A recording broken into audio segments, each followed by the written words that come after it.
Les informations de nos 5 sens au service de mon objectif.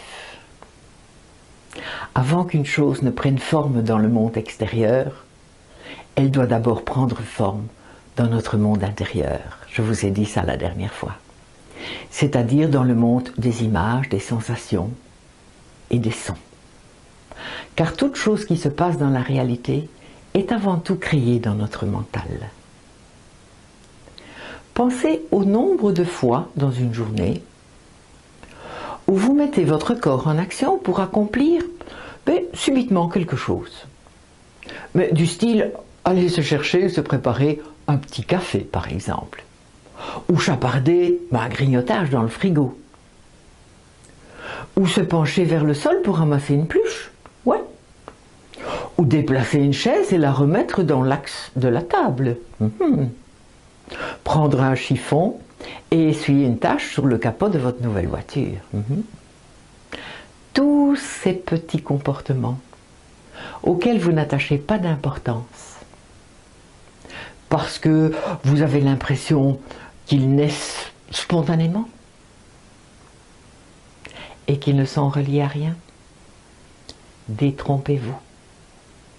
Quand nous manifestons un comportement, aussi insignifiant soit-il, il répond à un état interne d'insatisfaction. Cela veut dire que notre état interne n'est pas satisfait à 100%. Quelque chose nous manque, quelque chose nous dérange, ou quelque chose est trop présent. Et c'est pour supprimer le plus rapidement possible cette insatisfaction que nous agissons. Allons à la recherche de cette raison profonde, qui a tant de pouvoir sur nous et nous fait agir si vite. La bonne question à se poser est: quel est l'objectif de mon objectif qui me pousse à aller me préparer un petit café ou à chaparder un grignotage au frigo ou à ramasser une peluche? Quelle est la valeur qui est bafouée chez moi qui me pousse à agir? Quel est son nom? L'objectif de mon objectif en me préparant un petit café peut être pour certains connaître du plaisir. Pour d'autres, c'est une consolation. Pour d'autres encore, c'est du réconfort. Ou parfois, c'est parce qu'on veut se booster pour être encore plus fort, pour prouver au monde à quel point on est brave.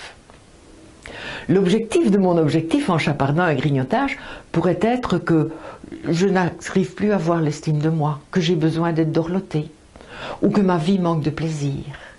L'objectif de mon objectif en ramassant une peluche ou en déplaçant une chaise, c'est peut-être une manière d'exprimer notre besoin de perfection pour conserver l'estime des autres. En conclusion, nous pouvons agir sans motivation apparente quand inconsciemment une de nos valeurs est bafouée et crée en nous un état interne d'insatisfaction. Alors c'est comme si nous étions en proie à des comportements conditionnés. La motivation est tellement présente que notre corps agit sans se poser de questions.